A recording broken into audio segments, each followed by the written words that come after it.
ya solo balibona ya chez Congo et c'est le coup de mettre mon Congo là dans mon Congo c'est mon Congo moko oyo par exemple ya chez Congo beaucoup c'est dans la casse oui pourquoi la c'est dans la casse le monde là moi faut que kokula génie moko mon nene abatana iko bimisaye atiki msana ye kambini donc ko ko na ile na kanisa ye pour le tomber la Congo RD Congo santé na point de kona na oyo ni alekoni na mboka ya paya et en la Congo là ezali mwa mboka docteur Hilaire Tabala Moli oyo na kolinga penza ni moko aisa biso ni moko ya télé et pour répéter cette santé na point de kona et là ko tambola nous sommes au bâtiment et là voilà na monde to na sala réalisation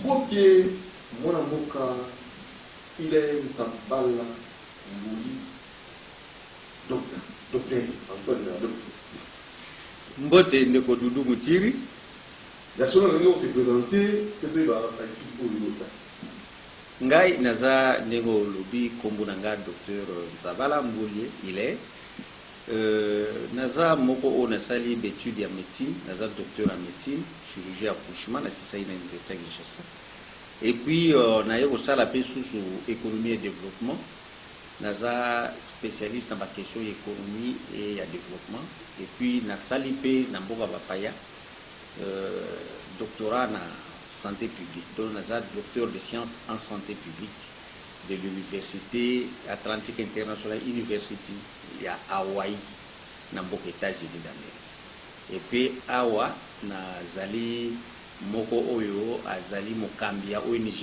ya munene pe ya mboka o ngambi nazalaki na campagne na bandaki yango eza progrès santé sans prix au balobi PCSP travaillaka na domaine ya santé et développement toza kosokipe na makambo nyonso etali santé ya population mal généralisée ya ba oyo bakipaka bango mingi te ou bien population elinga bango mingi te na système na circuit ya système ya santé donc eza ba o ba bengi ba PD par exemple o ba bengi na ba terme o bango ba benga ka ba PD mais biso to benga bango communauté LGBT o eza ba lesbienne ba gay ba bisexuel ba transgenre na ba mususu ba bota makamoni moko ba sexe zo mona ndemi bale donc voilà un peu et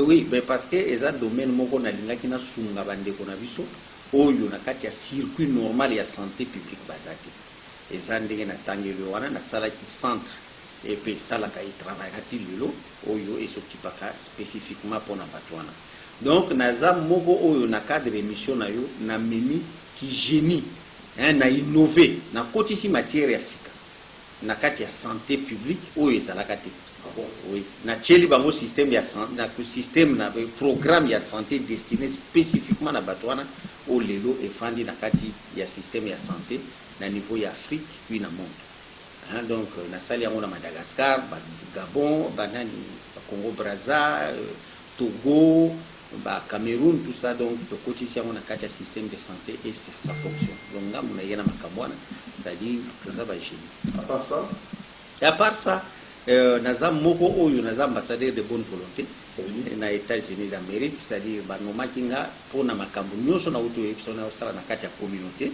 ba identifiaki nga awa et puis bapesi nga bourse na département d'état américain na ke États-Unis na bandi kotala bakende kolakisa nga makambo na sala awa ndenge nini na États-Unis d'Amérique yango mpe ezosalema poto ya koadapte yango na mboka na biso donc na kendeki totali ndenge nini makaba politique esalemaka na kati ya États-Unis akendaki na Maison Blanche et puis na Washington totali makambo babengi état fédéré na état fédéral comme ça comment il fonctionnaka comment il fonctionne bayebisi biso batangisi biso comment est-ce que baguerre session ezalaki oyo esalaki keno Maison Blanche à 3 fois ezalaki brûlé comment est-ce que anglais bayaki kosunga bango nde nini ba France ba kosunga bango même États-Unis ndenge etongwama wana c'est-à-dire bazwaka mpe modèle Europe modèle wana basiko bango basali yango na ndenge na bango yango bamemai biso mpo totala ndenge nini bango mpe basalaki mpo toadapte yango mpe na mboka na biso. Nous avons été identifiés comme ça. Nakanisi ke tokende mpe kotala système ya santé na bango comment ils ont fonctionné na bainstitut ya barecherche na bango na niveau ya programme ya santé publique yango pa grand laboratoire moko babenga kuna CDC Atlanta. Tokende mpe na baatlanta tokendeki na balite l'Europe na mboka ba Bill Clinton toketala comment santé rurale ezo fonctionner et puis comment bainvestisseurs mosusu bazokoinvestir bavandi na kati ya bazamba. Vous comprendre. Donc les plus riches là, comment ils sont dans la forêt, bavandi kuna bazo vivre bien, mais bazana ba tambamine ne ba sala investissement, il y a industrie, il y a transformation, il y a agropastoral par exemple, donc ezaki bilo moko ya mutuya. Yango ko moni que to zonga wa, nous travaillons dans les concrets. Na kati ya concret biso toujours travailler. Aujourd'hui moi j'ai mis en place mai pour kufunga ba congolais. Et ça biolis. Comment qualité ya qualité parce que l'eau est un élément ya liboso o eza na monde les médicaments ya liboso eza mai so mutazo mela mai ya bien te ça veut dire que pa vivre longtemps te voilà donc mai ya biolis donc si on fait bien dans la planté la minérale les mots alors on a fait on a pensé que j'en ai après dans la maille pour forage et comme il est belé dans cette mboka na biso et ko ba ndenge ba do cha forage yango et danger d'aller voir petit forage non forage va chaka on n'importe comment forage ezaka précédé na étude ya faisabilité ba étude environnementale parce que na kati ya forage et bino bozo sala na kati ya ba cité eza d'abord problème parce que ba parcelle na bino eza miki na ba toilette ezana ba faux septique ezawa bozo su bosali forage et forage ndenge sema na ba nord sur des forage superficiel bozo sala ngo kuna na sema bele communication eza entre ba faux septique na mai wana communication mais parce que ba matière fécale ezana sikune sala ba dépôt et sala ba dépôt napo wana nyos ezana sikune eza napo moko eza poli bino bozo zo mai kana kati boye ba très bien mai wana e ko affecter ba nzoto na bino soit et banusala mikusa na banzoto soit et bino bozo mela bo mabumu pasi vous comprenez un peu ata bo sokola bilamba bo muda munia keze belé bano bimisa ndire ba tashi moko boye ezo bilusa bilamba ebele yango wana mai basala ka ngoda condition moko requise ezala ka libanda or ya cité au minéral ezala kati ya cité te or ya cité pour bosala au minéral esengeli na reyo wana mobimba ba fo septique kozala na reyo wana mobimba kozala na bilanga ya bakrala bangombe te ekozala te na ba biloko oyo ba pesticide par exemple ba basalaka ba jardin ba bilanga makasi baocha ba engrais et affectaka banini wana yango moni ke biso to préféraki tozwa projet oyo eza projet mobimba oyo ezalaki mpe na bapuya ba partenaire lokola bacorde batiaki maboko tosali yango libanda ya ville eza entre Kingakati na Nganda Yala totia yango place wana eza nappe moko ya bien 130 mètres sous-sol on a des maillots biolis donc pour donner aux Congolais parce que ma place tokendaka ba séminaire na bamboka bapaya bafinga ka ba Congolais pourquoi mais parce que bamona que les Congolais 80% il y a réserve ya eau douce ya monde eza na Congo mais Congolais ye moko azana accès na eau potable. C'est un paradoxe. Il y a un paradoxe. Pourquoi? Mais c'est parce que nous ne travaillons pas. Parce que tout ça, la régie des eaux, awa, mais régie des eaux, azo, qu'on recopère, ça va tout mal à qualité. Tout le monde à qualité, mais ils ont la paix suffisant. Ça dit suffisance ou anézate. 80%. 80%. 61 ans. Non, mais guerre autour guerre mai. Donc les pays ici nous sommes basés dans la vie. Ceux qui te ont fait ça, si nous n'arrivons pas à satisfaire besoin à monde dans mai, ils viendront prendre cela. Comment vous avez nommé président de la ministre pour la Melcom, ah oui, mais non, mais on a félicité, mais à beaucoup de problèmes. Le problème, il y a beaucoup de monde du bosso, on a évité sur le biseau à jour na contribution. Parce que bassin de mille. Biseau, nous avons un problème de la contribution. Donc il faut attendre la nano ce qui a régularisé un problème de la contribution à l'issue. Est-ce que administrativement nous sommes arrêtés? De deux, il va très bien qu'il faut négocier bien. Biso toza wana na mai na biso. Nyonso wana bazoluka koma biso tokopesa bango mai. Ba Tchad baza na mai. Ba pays nyonso ba Burkina Faso so ke ba pays wana kola nyonso mai ezate. Nga na tamboli na kata ba pays wana ba Burkina Faso ba Niger ba ino palo. Mai ezate. Jour musula ke no kuta na Burkina Faso bana bazo sokola potopoto. Mbule beti après bazo sokola potopoto. Place mai et yaki kustani. Donc on a richesse autour de maman félicitations, mais on met quelqu'un pour solo là bien pour maillot biso tout ça et qu'on développe un bon les 61 ans après tout ça en retard mais maillot yo biso tout ça et cause de la mystère et développement ya bon et relancer le développement parce que nous on compte beaucoup plus sur les minéraux mais les minéraux ne développent pas un pays. Comment ça? Les minéraux ils ont biloko et ya kana ba conflit ba minéraux ils ont biloko et ya kana ba guerre. Les minéraux, ils ont taxe. Et surtout que nous ne sommes pas capables de transformer l'industrie de la transformation. Donc, ils ont stabiliser l'institution. Et puis, dès que nous avons parlementaires, il faut enseignants, il faut fonctionnaires, mais ça ne va pas vous amener au développement.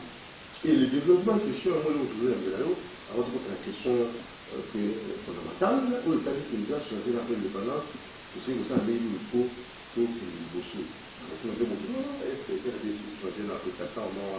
que non, tout ça a tellement, mais tout ça avancé.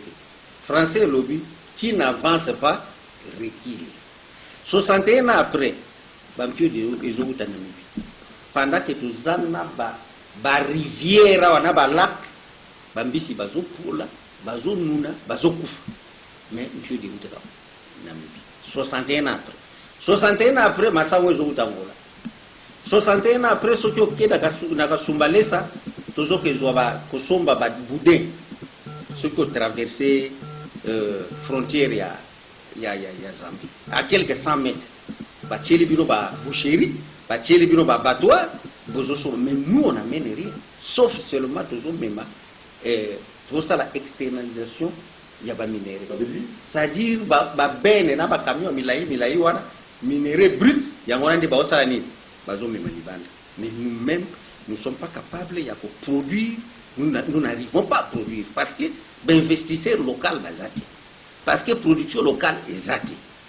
Vous comprenez? Qu'est-ce que nous faisons? Il y a nous ils ont tourné vers douane, ils ont tourné vers taxe. Qu'est-ce qui bloque maintenant? Mais ce qui bloque d'abord. Est-ce qu'indépendance, tout ça précocement, selon Van Bissen, quand on appelle l'indépendance, ou il y a un problème lié à la gestion? Non, tout ça a un problème d'homme. Dans le pays, nous avons un problème d'homme. C'est-à-dire, dans l'indépendance, il y avait quand même des élites. Les élites, on a des folie. Et nous sommes des Hollande. So ba lobby boy, te batona kuna ba lobby boy photo sala boy. C'est-à-dire il a fallu to garder cap na biso. Il fallait to cultiver ba valeur. Tous années étiqueté. Vous comprenez? Tous souffrir d'éthique. Éthique c'est-à-dire batu oya correct. Oya kuzala ke boche wana aza mutu moko amu yibite. Ayaka na népotisme te, tribalisme te. Vous comprenez? Donc mutu moko o azo mon intérêt amboka. O azo mona ke poto se développer photo sala boy. Mais tout souffrir de mille les Européens. Alors que nous avons les pays avec plusieurs ressources. Autres pour se développer en faisant des bons. C'est-à-dire que nous sauter des tapes et des développement. Et tous les capables nous avons tout. Tous les capables de Singapour. En 1960, nous avons niveau Mokona Corée du Sud, nous avons niveau Mokona Canada. Mais 61 ans après, ce sont les pays qui nous nourrissent. Ce sont les pays qui nous appuient financièrement. Ce sont les pays avec leur technologie. Parce qu'on a mis tout cas. On a mis banane, Corée, Hyundai, Nini. Donc nous sommes derrière. Et on finance même dans le système de santé. Vous comprenez? Donc, c'est très dangereux. Il faut tout se ressaisir. Se ressaisir, c'est facile. Qu'est-ce que nous devons faire? 61 ans après, notre système de santé est financé par l'extérieur. Ce n'est pas normal. Donc, pour tous les aspirines, il faut aspirer. Pour toujours qui c'est tuberculose, il faut écouter les bandes. Mais nos chercheurs sont où? Mais il faut les valoriser, il faut les valoriser. C'est-à-dire, pour valoriser, chercher, il faut très bien que pour qu'on arrive à se développer, ce n'est pas seulement les minéraux. Les minéraux ne développent pas un pays. Ça, je persiste et je signe. Il y a mis balai dans zone baboye, il faut valoriser l'éducation. Et l'éducation, on les a recherche. Éducation, c'est la maternelle, de la recherche. Recherche, il faut battre. En 1980, Corée du Sud, Ngongo, donc le budget alloué à la recherche, 80 millions. Et nous, qu'est-ce que nous faisons? Vous comprenez? 61 ans après, nous, notre économie ici, au contrat sur douane, la DGI, c'est-à-dire la taxe, la douane. Douane en gros, la douane moko, ils ont favorisé le développement. Comment doit-on favoriser le développement? Non, c'est parce que le climat et affaires, le climat des affaires, les hommes m'appellent. Douane, il y en a 10 000, il faut 15 000, 20 000 pour des douaniers. Vous comprenez? Oh, il faut pas favoriser l'investissement local. Il y a des citoyens. Parfois, moyen mouki, l'État a mais l'État a une réforme, les concrets. Vous comprenez? Donc, il faut que je vois des décisions, prévenir les risques. Oh, ils ont ça là que investisseurs, oh, ils ont ça là que moi, je suis bandit, moyen avancé, parce que tout le monde est sur lui. Sur taxe, donc taxe, pas sur taxe. Pas sur taxe. Vous comprenez? Oh, taxe, on a tout ça que batu, fout taxe, nous ça fout taxe. Il faut digitaliser taxe. Comment digitaliser? Numériser. Ça la logiciel moko et vendre na banque centrale. Mutalinga somba biki. L'État si apesi ba machine mais puis pas ba tout so ba teka wana. Au sombi eloko directement elongoli taxe. Taxe qui kuna de façon numérique. Ba éviter ba taxe ya maboko kokoma. Mabe na ngweza muibi. C'est-à-dire era commis et kokoma ndenge ba jouer yango te. Vous comprenez? Ba biloko mécanique ko toucher ba cash. Et ça biloko moko ils a démodé. Et l'avantage du numérique? Il y a numérique parce qu'ils ont kenda ka électroniquement kuna. Vous comprenez? Moyen PDG ke ko lana ngo ezati. Moyen comptable ke côté la ngo ezati. Voilà. À Nyongi. Vous comprenez? Donc, Eza Babilo Bandiana, il faut que tu aies très bien que Bilo le péage. Il faut tout moderniser. C'est-à-dire, Batubaza Kuna, Mutumoko, et réseau que les autres salariés, Mbongo, réseau qui est directement dans la banque centrale. On a visité Bambo Kebele, on a fait ici comment ça se passe. Bapé, ça peut privé. Bapé, ça va privé occasion, il y a pour reconstruire le Mboka. C'est-à-dire, l'État Yemoko, il ne peut pas tout faire. L'État a une norme. Acheba norme. Mais attends, on va privé, na l'État va péage. Mais avec quelle main-d'œuvre? Main-d'œuvre locale. Local. Non, cantonnage manuel, il faut valoriser les cantonniers. Est-ce qu'ils sont formés pour ça? Non. Au début, les cantonniers. Attends, moi j'ai plus de 300 agents. Félicitations pour ça. Oyo, à travers le pays. Vous comprenez, toujours réservé sauvage. Mais ils ont mis ça là, monsieur, c'est ça qu'il y a des diversités. Ce qui est le péage, n'a pas mboka. Bazong ici, péage, cantonnage manuel. Il n'y a pas très bien. Même exode des là où bakosala banzela okozwa mutuka wa ata voiture okena ngoti mbujuma. Ceux qui communauté a impliqué dans la stratégie de développement. Mais c'est tellement que la communauté a mis à part, on essaie de faire les choses, ça ne marche. De deux côtés là, Équateur, Wapi, Bandundu, même les Kassai, Bazo yaka chaque jour, n'a pas massoua, n'a pas moto, n'a pas camion. Plus de la moitié va être Bazo ngate pour Annie. Parce que Bayaka Kolanda, Mbongo, n'a pas Mbongo na bango ndeni parce que redistribution ya ressources nationales et équitable. Tellement que kuna bamona ke lote. Azana tendance kwa ya wapi? Aya kolanda mona lisasi. Or soto du par exemple na cantonnage manuel. Tozong c'est la bango mbongo kuna. yebaka très bien koto baoya te akoyimeka kosala mosala akozala na mwa revenu akosombela mwasi na elamba. Non, mais tout le monde ne peut pas faire des universités. Namboka bato nyonso bamba bazosa université babiloko lokola ba INPP bamaçonnerie banini en tout cas vous ne verrez pas quelqu'un alandaka bato boyo non. C'est-à-dire il faut pas valoriser la communauté. Ça c'est très bien. Il faut pas valoriser investisseurs local. Il faut pas soutenir. Aux autres salles comme tu ne vois pas l'État. Vous comprenez? Donc, FPI par exemple. Vous comprenez? Il faut soutenir les investisseurs locaux. Il faut sous-ajouter que non. C'est parce que c'est passé, mais pour le moment, il faut battre la banane nationaux pour accompagner. Et Moussala wana pesa Moussala ya aner il faut appeler ça une formation au temps quoi. À Lukabeli, les États-Unis bakene faire visiter FBI. FBI est ça la Moussala. FBI mutaluka kabeli à travers le monde pour les Américains. Mais bazana terrain, bazana système de renseignement bien organisé. Moutou a ko exceller dans la communauté. Les États-Unis informés. Donc du coup, bien sûr, ils sont informés, très bien informés. Bien, oui, il faut râler l'information. Abikuna na moni mwana mboka. Azo sala boye. Tu comprends un peu? Les chefs de l'État doivent être informés. Parce que l'objectif n'a pas lobby fois ça là par millionnaire congolais. C'est possible. C'est possible. Alors il faut quoi? Il faut le niveau non, c'est-à-dire qu'encourager Batunion Soyo, Bazosala Bénéfice. Non, taxe wana est exorbitant. Je peux te dire une chose. Jour moko, bata DG, baeko salanga redressement. Parce que je donne $150 na kati employé salarial. Ça c'est l'uniforme. Non, dollars. Il faut une discipline pour le développement et pour ça les mains. Donc, il y a IGF et il y a un peu de bateau, pour respecter bien public. Déjà démarrage, bien public, ils ont vertu. Ils ont vertu, mon Dieu. Le respect des biens publics, ils ont vertu.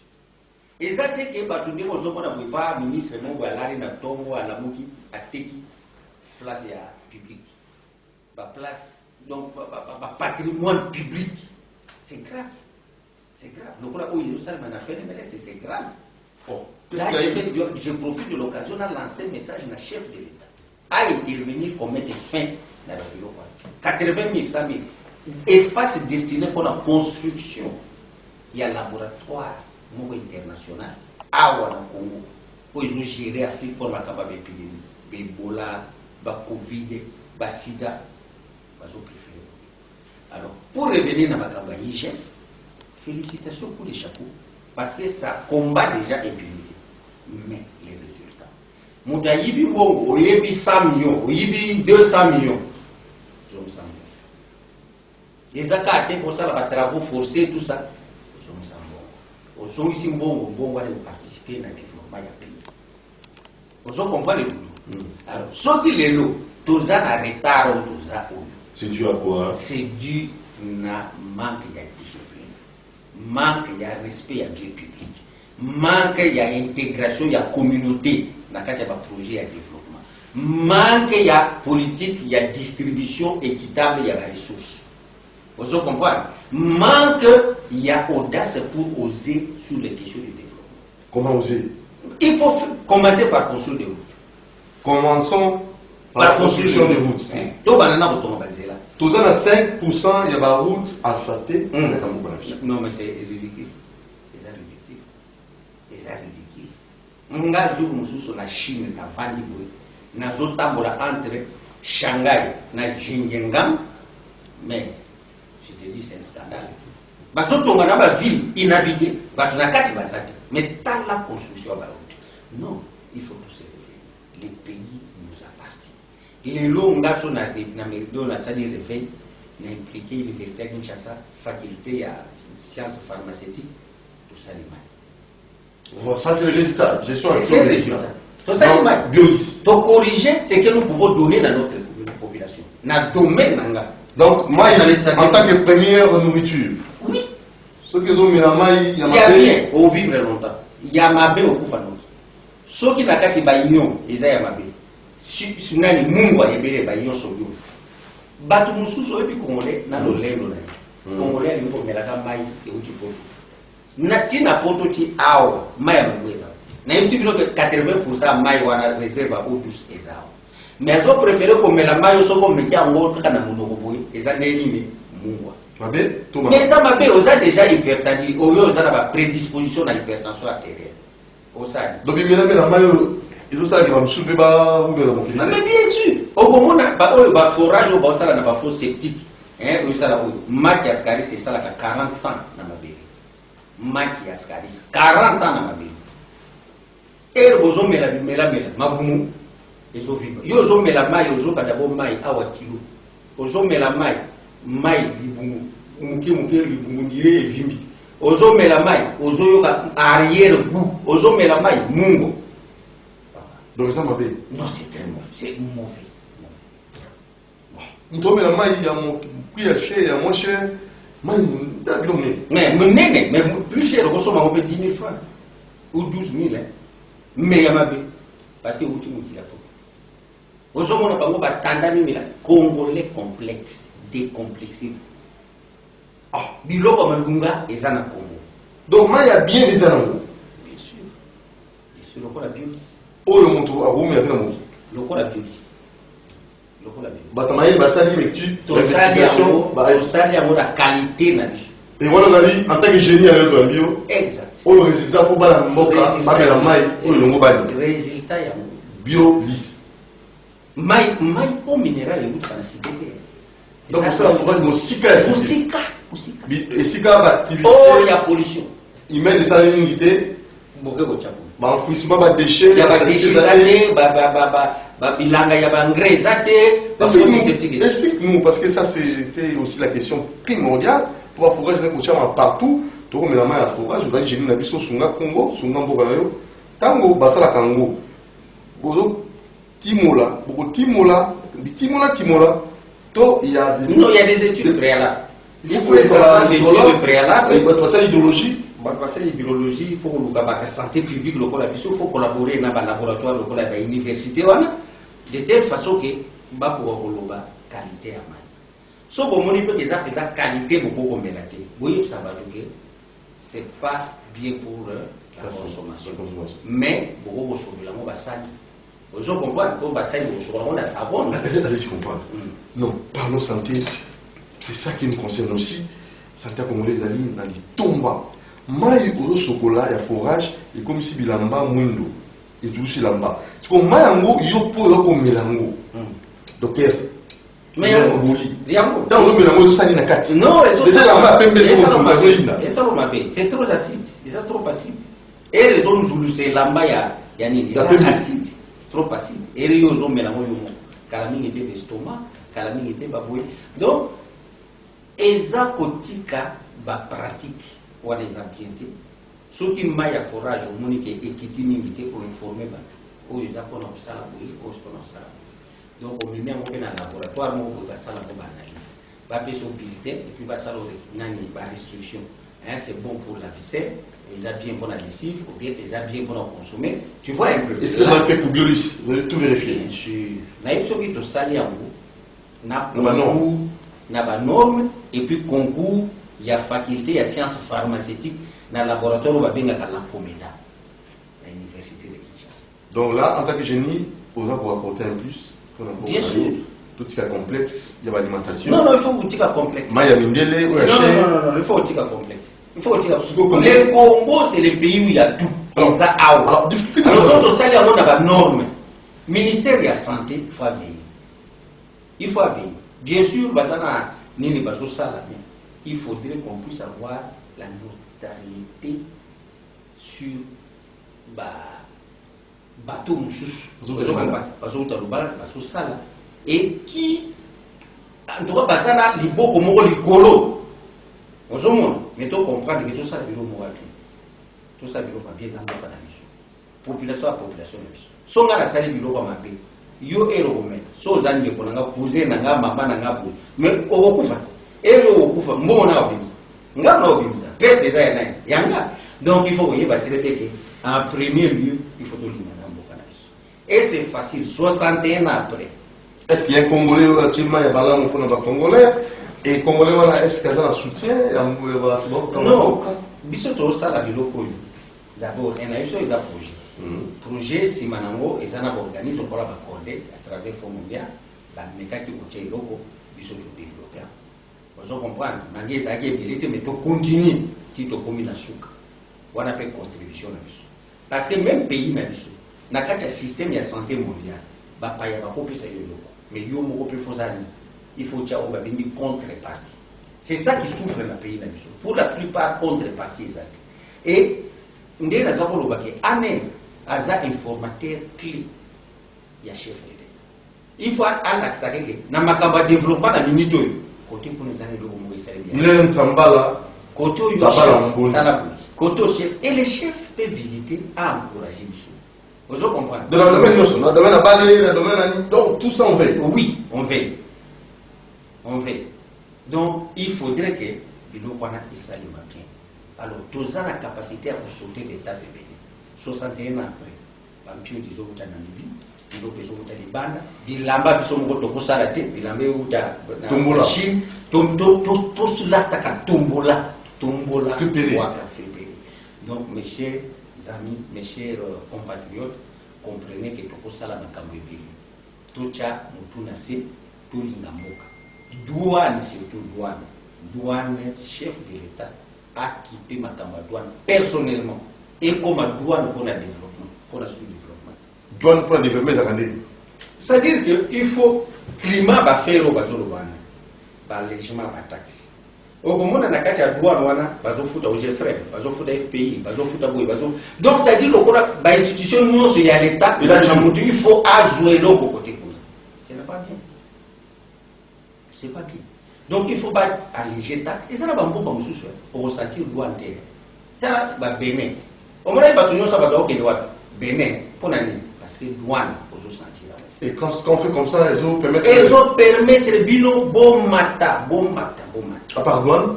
À part douane, mais vous avez la régie des eaux. Et ça, une régie des eaux. La régie des eaux, le forage est comme il parce qu'elles ont alimenté tout maïté. Vous comprenez? Les lobes, il y a des maïs limités, lobby maïs limité, pas tout bazou, oh, il y a des créer des conditions de résilience. Pour vivre, à survivre. Mais si vous faites ça, bien. Et Masnel. Et ça, Masnel, pesa ba industrie ba courant na ba condition ambiante. Et ba taxe wana na ba nini ba tarification wana. Ils ont comme ça nous industrie.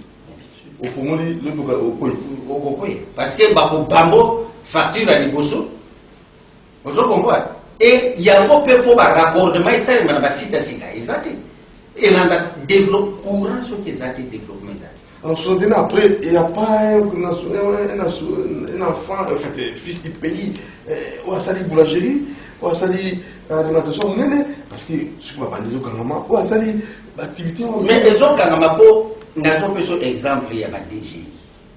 On n'a pas eu de redressement parce que nous avons foutu $250 de transport. Il faut foutre 26 000 francs. C'est une loi financière qui amène le développement pour le sous-développement. Ceux qui ne bandent pas redressement, parce que la loi financière, ça ne s'accorde pas avec le développement. Alors, 60 ans après, sont clairs. Donc, pour les autres, on dit toujours côté mais toujours tambola. Toujours massima. Alors, tout est toujours massima. Mais le problème, c'est quoi? Pourquoi vous responsabilisez Banane?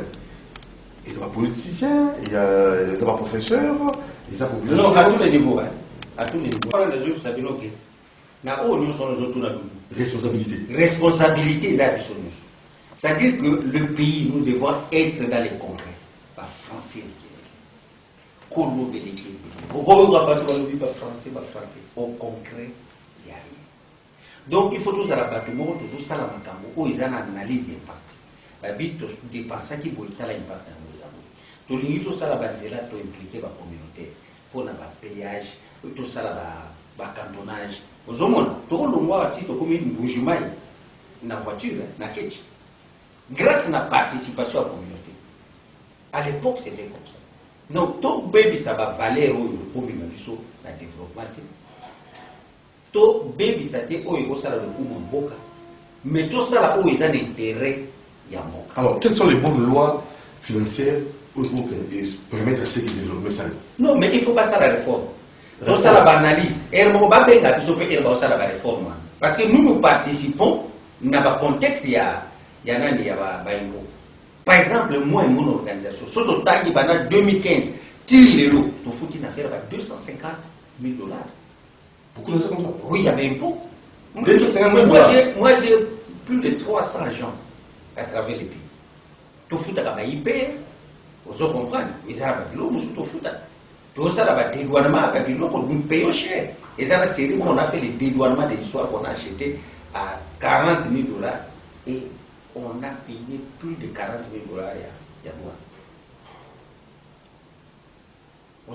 Donc, il faut améliorer le climat des affaires.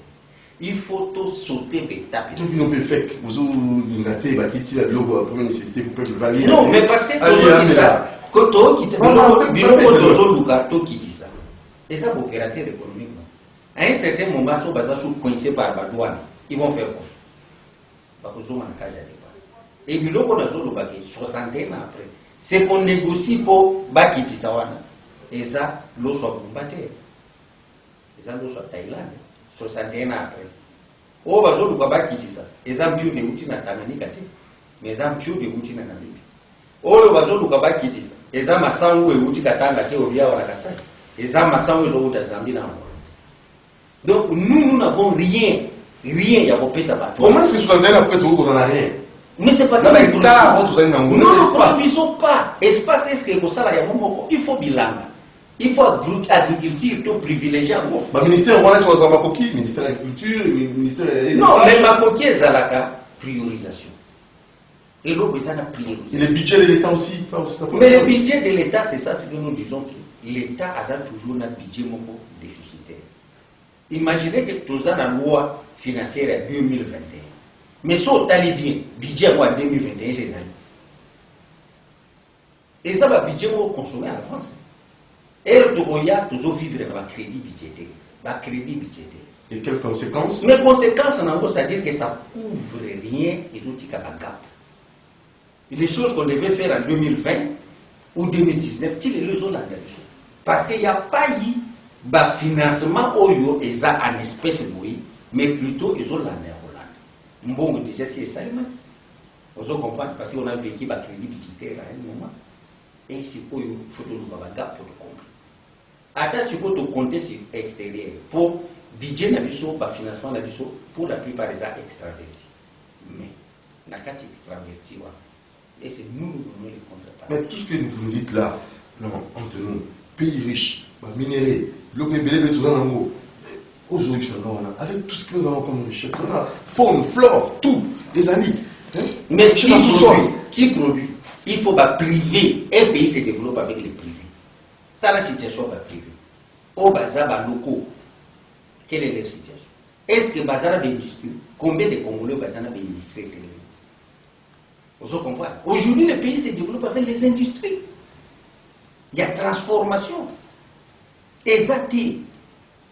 Quel Congolais actuellement a pour vivre ça? Tout le président, il y a Fandi ou a pour besoin de bon déficit l'État. Vous comprenez? Donc nous avons un problème. Les problèmes là, nous ne produisons pas. Nous devons produire. Pour produire, il faut les nationaux. Basala, la tête.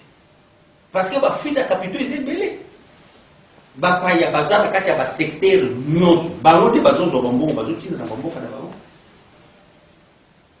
Il y a ça, ce sont des choses qu'il faut qu'on vende l'amour, qu'on y ait des réformes, et puis des réformes concrètes.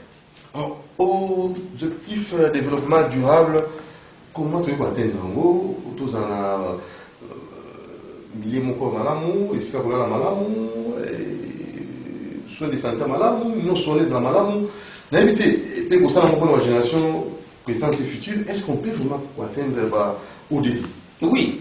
C'est facile. C'est facile d'atteindre les ODD. Si nous-mêmes nous impliquons, si nous mettons le développement, il faut total un système éducatif. Comment ça s'est passé? Mais Dieu merci, parce que maintenant là, les chefs de l'État étaient de faire les gratuité dans avec ces la gratuité. Ça, il faut voyez, c'est un bon commencement. Merci. Mais et là, pour le développement, programme national, programme d'éducation, est-ce que pour tout ça développer? Non, il faut tout ça, les Chinois, ça là. Vous comprenez? Tout ça, on a été pour, c'est-à-dire comparaison, les choses à la résulter. Mais les appels modèles, pour qu'on adapter.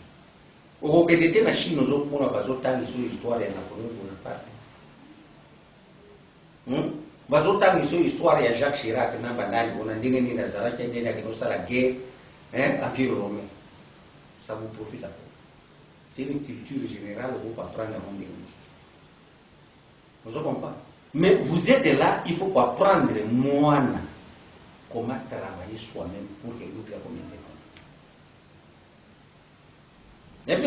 alors maintenant, l'étude en pas nécessairement.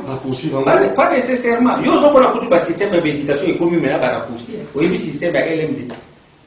Les besoins des au tangi, graduat, licence et ok ça commun. Mais actuellement, tu peux à partir de 3 ans déjà donc aux autres qui ont comme docteur. Donc il faut la réforme maintenant pour ça. Bon sélectionner ba no ba jaba génie. À partir de l'école primaire pour regarder. Bon, c'est le nom du cas. Il faut bachani comme à l'université to bachani peut mettre en bateau fani kota mai bisika zambe zali bachani bisika naibité est-ce que non, il faut pas adapter le non sur la façon ba meli melo et puis que ça la babelo au mot non pas ça. Non, tous on a besoin actuellement à des investisseurs. Nous avons besoin de quoi au Congo maintenant, la richesse. Vous comprenez? Il faut que nous ayons des gens qui sont riches. Donc, l'anglophone, c'est le Nigeria. Dans le Nigeria, il y a aussi la Chine, nous avons des machines, ils ont fabriqué des machines. Oui. Niveau à Nigeria, comment il y a? Donc, il y a aussi des machines, il y a aussi des moteurs. Mais il y a aussi des machines, ils ont fabriqué des pièces, il y a aussi des moteurs. Pour le bureau de l'indépendance. Il prépare l'indépendance. Et nous, aux autres qui sont des pièces où il y a des moteurs. Tout en loin. C'était clair. Trop loin. Vous comprenez? Il faut que l'État ait un bon voisin et ça pour les citoyens. Redistribution équitable de la ressource. Nous tous avons besoin de ça l'industrie. Aïe, la place, nous avons besoin de bon dans ça l'industrie. Fonds de promotion. Fonds de promotion de l'industrie. Nous il faut qu'il y ait la culture. Fonds de promotion. Il y a culture. La culture. Nous il a les gars, ça la pêche. Aïe, va bien voir qu'il y a le ministère de l'Agriculture pour les fonds pour la pêche et pour la tout. Et puis qu'on puisse trouver ma banque congolaise. C'est possible. Possible. Ma Congolais, ma banque qui fonctionne en relation avec la banque centrale. Mais pourquoi prioriser par étranger? Non, mais c'est parce que. Pourquoi on va émerger? Non. C'est pas tout ça raciste était. Non, et ça. Émergence ou on a. Émergence ou on a parce que. Nous, l'État, on n'accompagne pas les nationaux qui osent faire quelque chose. Il faut tout comme compétitif. Et ça aussi, par nous, ces appels par la mission. Il faut tout développer rigueur et mission. Il faut qu'il y ait très bien sur le défi, il faut oser. Vous comprenez? Il faut qu'il y ait très bien que les actes soient faits sur le lobby. Parce que un bon pour on va faire accroître l'industrie, mais aux humains qui sont pas mieux. Tu vois un peu le paradoxe à quoi? Alors là, maintenant, c'est quoi? L'intelligence, c'est le développement de la tête, matière grise. Pentium. Alors, il y a bien un Pentium. Maintenant, comment Pentium, moi, nous matière grise, voilà, et quoi pour participer au développement de la chose? C'est-à-dire qu'il faut que nous ayons Pentium, et comme on a vitesse sur Internet, c'est-à-dire qu'il faut y avoir priorité, il faut y avoir comment vous composer. Échelle de valeur. Échelle de valeur. Il faut un accord public-privé. L'État n'a pas privé. Parce que APP. Privé n'est pas développé. Privé. L'État a un mais privé, il ne faut pas la forme. Donc, il y a des conditions qui sont normales. C'est là, ils sont bien. Pour le monde qui est à pour le monde qui est et un espace dans le milieu avion bonus circulaire. Exact. Mais si on a du colo, il y a Asie. plein d'avions, c'est-à-dire climat des affaires. Docteur Lombe. Maman, elle est balée là-dessus. Attends, nous sommes sortis pour la Bamassou, à Bapakébo. Manque à gagner. Manque à gagner. Et au télé, tu vois, pas. Au Pakébo, il y a. Pour les gens. Donc, tous les gens qui ont belé, il y a ça. Donc, le pays est à reconstruire. Nos pays, ils ont relancé. Il faut relancer. Avec qui le faire? Avec les citoyens du pays où ils doivent développer les guerres, la justice, tout promouvoir la recherche, tout mettre un peu, pour comment redistribuer les citoyens, tout éviter l'exode rural, tout faire ça condition à bateau bazana bamboka. Ba mettre pour ça la misala, oyo pour faire ça bamoke. Question exemple, comment n'a pas connu, c'est beau. Moi, vous avez dit, nani akoyoko, vous avez c'était et comment vous gérer carrément commune ou un abaissement. Cause à la bourgmestre, c'est dans la rose à la thèse, un peuple, vous avez banana rose à la bourgmestre. Parce qu'il faut que vous c'est le peuple le pouvoir na base. Le peuple, vous voyez, à niveau il y a venu, nani a beaucoup de chef à il faut apprendre. Parce qu'il y a une épée d'avenir, ça va nous sous voyez, c'est que zoa moustiqué au Kabola à Katia Avenir. Aïbi a été. Et aïe sous sa candidature. Il ne faut pas voter sur le peuple, il y a mon battre à venir pour voter chef à venir. Il y a l'ensemble, il y a venir pour voter chef à quartier. Et le quartier, on va voter dans le n'a pas conseillé. Donc, il faut ça. Alors, maintenant, pour redevabilité, redevabilité est ça. Alors, il n'y a pas entreprise publique parce qu'il il faut pas mandater. Vous posez quoi? Parce que là, on peut évoquer l'entreprise publique, tout ça. Là, d'abord, vous avez mandataire, public. Bon, le problème, c'est souvent, c'est toujours si la chose est politisée, il y a moins d'efficacité. Mais c'est si une personne qui est punie par rapport à parcours, vous comprenez? Par rapport à ce qu'il a déjà prouvé dans la communauté, on peut les prendre. Dans le niveau étude, dans l'éthique, dans la mandataire. Vous comprenez? Mais si la chose, ça va dire distribution de la poste par rapport à la parti politique, là, c'est efficace. Est-ce que la parti politique est une chose sur la parti politique? Déjà, c'est une chose qui est possible? Non, au moins, il n'a pas fallu tous à la parti politique. Les gens ont combien de partis politiques? Il n'a pas opinion parce que vous avez pas de politique. Il y a ça la politique. Mais la parti politique, les gens ont payé une chose à combien? Comment bien les. Bah, 1000. C'est tous. Bon, ceux qui ont plus de 1000, ceux qui battent la entreprise, on aurait combien d'entreprises? Les gens préfèrent mettre plus de partis politiques, pas ça la parti politique, eux ils ont coutume, eux ils ont aussi un moyen de à fonctionnement pendant que les gens basent dans côté. Ils partout. Vous comprenez? Ils implantent partout, c'est pas une affaire. Mais si on passe à la entreprise, dans la communauté, on aura combien d'entreprises dans la République? Pour résorber le chômage. Vous avez un paradoxe. Les gens préfèrent faire des partis politiques au lieu de créer des entreprises. Il y a moins de choses qui ont des partis politiques, il y a il faut faufiler comme mandataire public. Et là, comme mandataire public, il faut combler le gap. Il faut combler le gap. Il faut la relevable avec le moto à pistolet, quoi comme on. Bien sûr que nous sommes pas mériter chef de confiance à chef de l'État, mais pour la plupart, partis politiques ont fait ça, Donc, ce n'est pas conforme dans le sens à développement. Mettez des gens. Alors, quel modèle de développement, quel type de développement vous allez approprier, adapter la réalité de la chose actuelle de la RD Congo? Les développements, ils sont basés sur les concrets. Théorie.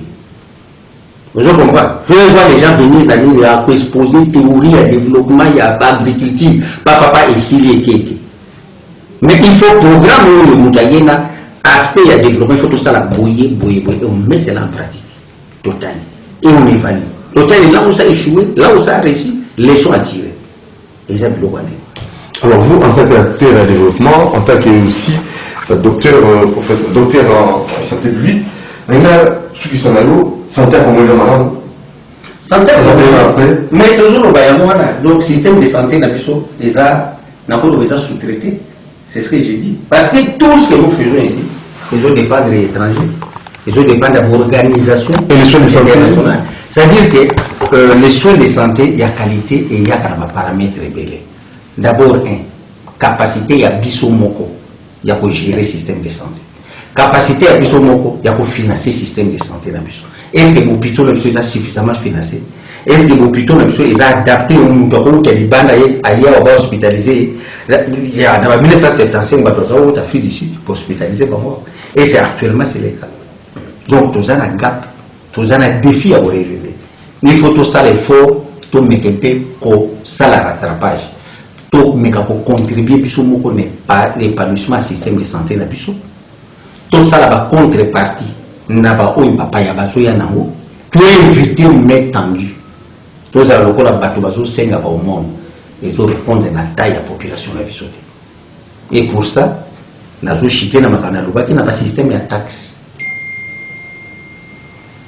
Et ça l'a numérisé.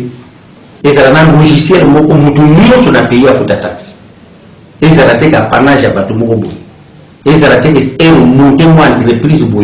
DGA sur lui, DGA sur lui, on sur lui, on dit boyer. Donc on va aller. Alors on va finir là, parce que tu profites pour donner mon quoi sur ta santé, un vaccin, un mot et. Non, vaccin, ils ont embêté. Vaccin, ah, on va piso tout, cola, après ça, piso va baisser. Bana va cola variole, va passer ça, va mourir, va rougeole. Vaccin rougeole, va passer piso va vaccin, il y a tétanos, va passer piso va vaccin. Donc ils ont moyen, il y a pour prévenir, pour tomber là-bas, pour nous sauter. Alors, les gens vont vacciner comme ils veulent contester, mais il faut tout à l'heure pour encourager la population à les vacciner. C'est très important. Et le vaccin a bien, ils ont encouragé le chef de l'État, le voit que la unité, la campagne est au bande. Et la campagne est au bande, les Congolais, ils ont vaccin. Les Japon ont bien là-bas, les Japon ont bonheur la mission. Espérez-vous qu'un jour, Congo Abisso, Congo Abisso, il faut le Congo peut sauter plusieurs étapes. C'est possible. Tu sauter l'étape, tu connais l'industrie, tu connais les pays industrialisés d'Afrique, tu connais la capitale d'Afrique. Toute l'Afrique attend le Congo.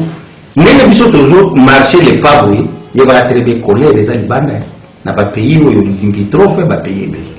Donc, tout se mettre l'homme qu'il faut à la place qu'il faut, après ça, vous pouvez m'emboca. Bisous surtout marché, alors est-ce que la richesse dans un vacances soit bien? Parlons un peu de manière pour clore, il va aller moi l'anecdote mais c'est que ça va tout. Gaz autour dans la mais c'est bien en gros. Ce qui gaz il faut que ça va un candananza. Un candananza. Ça veut dire quoi? Ça veut dire bilima. Mais gaz dans le donc si mon collègue ko tomboka et tili ko tomboka ne ba ko katisa. Mais ça gaz métal. Donc la richesse. Richesse. Où va besoin de inexploité. Où on va gagner et tout là qui. Mais ça scandale géologique au niveau de la RDC. Mais c'est quoi il faudrait que tout qui dans les concrets de la émission. Donc tout ça développement concret. Les gens ma Camboya pour nous pas français belé. Donc il faut aller trouver des ressources classe au niveau donc tout ça là. Donc c'est tout généré par la richesse. Et ce sera des richesses en chaîne. Pour finir, na signé na Congolais, en tout cas, va s'y mettre. Mboke Zamboka na biso. 61 ans après, nous ne ressemblons à rien. 61 ans après, nous sommes trop dépendants. 61 ans après, même l'osso de Tokozwa na Bumba, l'osso de Fouta Thaïlande. Même Pio de Tokozwa, awa sur place, n'a pas là que nous autres Zanangwa, Pio de Zouta Namibie. Masango tuzana ba étendu na bétani et bandi boy il faut que katoke jouer la wapi masango ebuta Angola ebuta Zambie mais biso moko on n'apporte rien na Libanda. Donc essayons un peu de mettre la main dans la pâte. Je demande au gouvernement, le président de la République, mais quand il peut comment pour créer richesse. Naïbi que ça ambition na nous, naïbi que osa très engagé na nous, mais je souhaite que comme plus concret. Autant un peu, comment c'est qu'on tique l'histoire dans beaucoup, comment c'est qu'on défier plutôt, bah tu n'oses pas le passer à Congo. Tu que tu peux faire beaucoup parce que vous avez une impulsion. Ticket, bah tu as là, on va entourer au pouvoir à la première de telle façon que vision na yo et c'est concrétisé. Mais on va Congo, comment vous m'avez appelé? Non, nous allons sauter plusieurs étapes. Merci. Je suis convaincu. Merci. Alors, dans ce pays, Voilà, Motuna, au Bengi, il a plus de 143, 89, 61, 52, 634, plus de 143, 89, 61, 52, 634, pour voir. Peut-être, Makamousou, Ndeko, Otoyambilelo, Azali Bongo, docteur, il est Ranza Bala Mboli, voilà, docteur en santé publique, mon côté, ambassadeur à bonne volonté, hein, et aussi PSSP, Azali, le développement pour la mission au monde, après, on a côté le Cameroun pour lobby, surtout c'est plateau ticket la paix au Baroya Sima, bon Kamoko, Azali, Kitoko Mingi. Merci à Moujambe, merci à Kabogo, merci à Makonda, merci à Fisson Tunga qui s'est en Jolo et Pinon Zinga, des merci qui fou. Doudou Montiri, à Ngaramino Mingi. Ciao. Voilà. On peut s'en rendre compte. Merci beaucoup. Voilà. À la prochaine.